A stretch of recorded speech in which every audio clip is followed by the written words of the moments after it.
I just want to make a slight correction. I'm not from the Crowdsourcing Industry Association Malaysia. I'm from the Multimedia Development Corporation. My friend here, Michael Tan, is from the representing the Crowdsourcing Association Malaysia. First of all, just to introduce my organization, MDEC, which is a government agency. About a year and a half ago, I was asked to look into crowdsourcing. That's the first time I heard of the word. So I'm here to learn more and hopefully get inspired. I'm still reading Ross' book, getting result from the crowd. But we have started some initiatives, some programs on the crowdsourcing in Malaysia. But it is part of a national program, a bigger picture. So let me start with Digital Malaysia. What is Digital Malaysia? Digital Malaysia is part of a national transformation program. It's basically on the digital part to move Malaysia into a digital economy. So what, from the government perspective, we are trying to create an ecosystem that promotes pervasive use of digital technology in all aspects of economy and social as well. Hopefully, will increase the GNI, enhance productivity, and improve the quality of life. So MDEC, where I come from, is the organization who drives this one part of the National Transformation Program. Okay, looking at Malaysia, this is the analysis of the existing situation. In terms of infrastructure, we have, I think, quite a good mobile penetration, 128%. Of course, there are people who have more than 2 or 3 phones. In terms of supply meaning in terms of companies who deal with ICT or software companies, we have 3,000 over companies. In terms of consumption, we have 63% internet user, 39% of the population is on Facebook. But looking at e-commerce, we have about 1.97 billion, and m-commerce, mobile commerce is 467 million. So in terms of infrastructure, we are fairly there. In terms of consumption, we need to look deeper into the situation.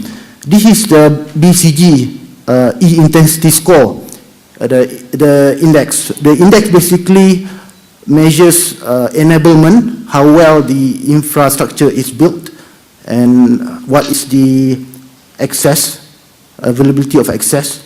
And it also measures expenditure, how much is spent online in terms of retail and marketing, and as well as engagement, how active is the government, community, and business embrace the internet.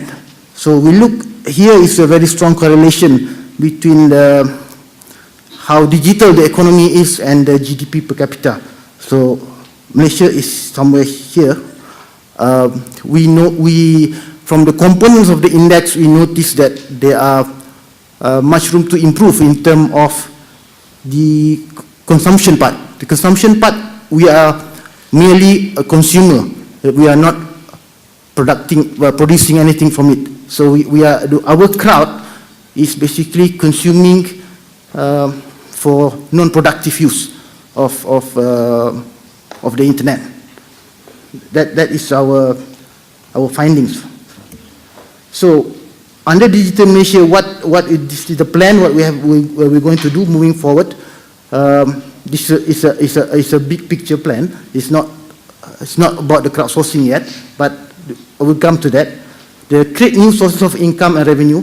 That's where we think crowdsourcing can help, because we are looking crowdsourcing to help the low-income household of the population, enhance productivity, create participatory opportunities, encourage innovation, and enable global market expansion. This is about Digital Malaysia still. So from there, from this big program, national program, we look at crowdsourcing as a new business model, opportunities to help the citizen. So we're looking at crowdsourcing. This is the areas that we're looking at.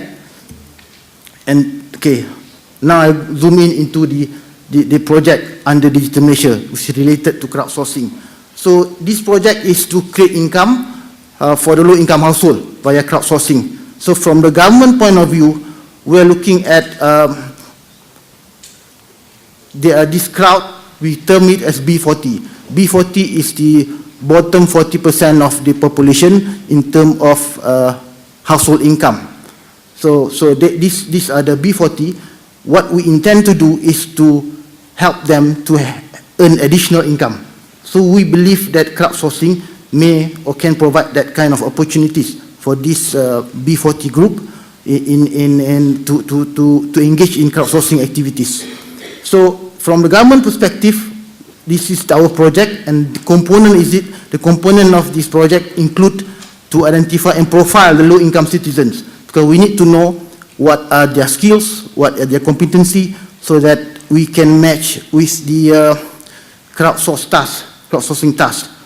And we also do basic ICT training and awareness drive, because most of these citizens, even though they are on the Facebook, they are on Twitter, they are on social media, but they don't take the opportunity to actually translate being in a social network to become productive or earn additional income. So we are doing awareness drive directed to this B40 group. And then we also try to facilitate development of local platform. So Michael is actually one of the players in the local platform. Of course, the industry is still at the very infant stage. Even the businesses, the general enterprises, the word crowdsourcing is still a foreign thing. It's still a foreign word. They are familiar with outsourcing, BPO, but crowdsourcing is something new. They are not sure how to play with this new concept. So even though we are doing for the B40 group, of course, just one of the focus. We want the crowdsourcing industry or activities to actually become a big option for general businesses, even the public sector. So from the business side, we are doing engagement with local enterprises to consider crowdsourcing and bring in the benefits as well. What kind of benefits? So we are inviting speakers to come over to talk to them as well. So we also promoting crowdsourcing to public sector. When we promote crowdsourcing to public sector, I mean the government agency or government ministry, there are a number of issues we need to iron out, like procurement issues, right? There are services that you can easily task to people, citizens, but there are policy and procurement issues we need to address, and this is still working out with a number of government ministries. At the same time, we also have another agency within the government, which is under Ministry of Human Resource. We have Jobs Malaysia Portal. It's a national placement infrastructure. This agency also looking into how to include crowdsourcing type of job into their listing. The issue is when we are talking about national project, a government project, we tend to help the low-income household. When we label that to the people, the issue is what happens if the platform or the crowdsourcing operator is not paying. The payment issue. How do we protect the citizen? And there are also scams in online. Right? They are asking, they will do training, and then after that, given job but not being paid. So this issue, from the government perspective, we're trying to look into it, probably set certain guidelines. Since we are labeling this project as a national project to help the B40 group, the low-income household. So on the scene of the crowdsourcing locally, so I'd like to invite Michael, who will probably talk more about the players and what they're doing. Hi, good evening. Michael, I'm actually behalf of the Crowdsourcing Industry Association of Malaysia. And if you can see some of the initiatives that have been executed and conducted by the government actually have a lot of ICT initiatives and programs to actually leverage on ICT to develop the community on the urban, the poor, and also the remote community. So if you look in the B40 community, the bottom 40 of the lowest income is to actually reduce the poverty of the lowest income. Okay.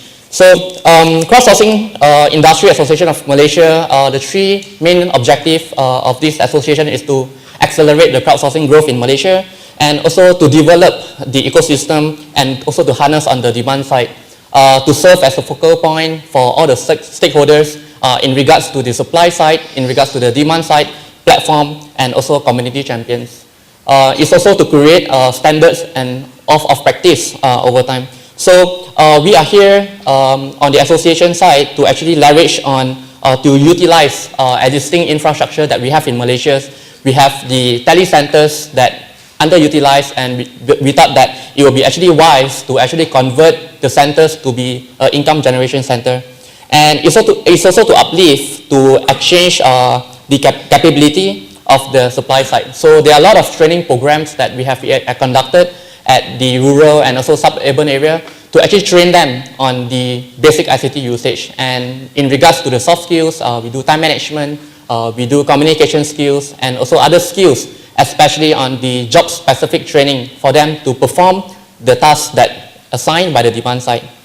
Okay, so yourparttime.com, today we actually, in Malaysia, we have 5 existing platforms that we have identified that potentially could actually escalate the growth of crowdsourcing industry. And yourparttime.com is actually launched back in 2008. It's a portal to match employers that looking for part-time freelancers, temp staff, or even online talent to perform tasks which can actually done remotely to match them with the demand side.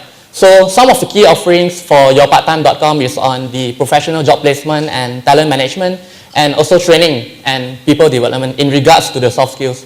So there are over 95 job types that we have actually identified, and there are over 3,000 companies that have been participated in the program. And today, the community actually work together or collaborate with over 80,000 and growing talent community. So these are the people that we have been engaged to perform part-time remote jobs and also on the online jobs.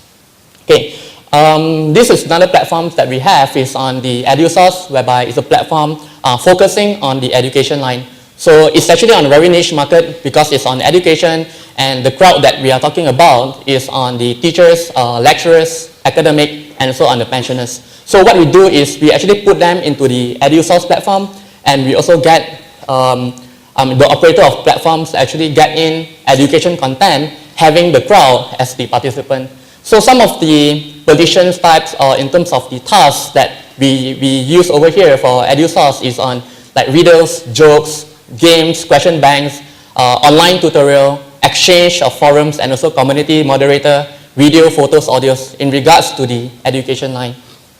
Okay, and next we have the MyKerja or Malaysian Job to actually facilitate the public sector to crowdsource. So today's in Malaysia, there's a lot of digitalization in terms of the content, even from the archive, the National Archive Center, whereby we are looking into digitalizing some of the content to the online version or to the soft copy. So MyKerja is very specifically targeted on the public sector, whereby they work very closely with the government and also other GLCs, government-linked companies, on crowdsource the citizen or the community to get them to perform the assignments.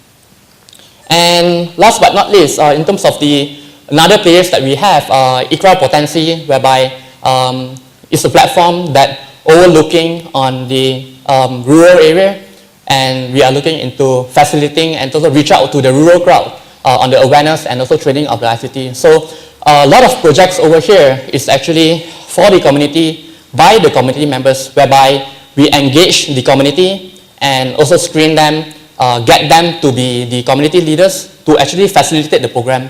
So it's for the community, by the community. So we are actually identifying leaders from time to time for them to be the representative, so that we can actually reach out to the more people and also to make them a leader in the crowdsourcing field. So there are a lot of tasks that we have identified, ranging from $25 to $75, which don't really require them so much time to perform the task. So it ranges from about 3 hours to 5 hours to perform a particular task, and they are being paid on the spot upon completion of the assignment. So there are spoken and written program, there are child safety program that been identified for the rural area. Okay, and Pishin.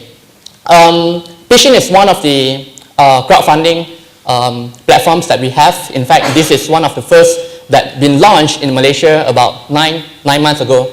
So up to date, we already have 3 projects that have been successfully funded through crowdfunding, and these are the projects related to creative and also on the commercial. So what they do is we actually use the online and also offline to actually accelerate the local entrepreneurship landscape by getting in aspiring entrepreneurs, even top entrepreneurs, and connect them with those that have access to the fund and also investors, leverage on the Pitch-in platform. Okay, yeah, so that's my presentation today, and yeah, on behalf of MDAC and also the Crowdsourcing Association. Thank you.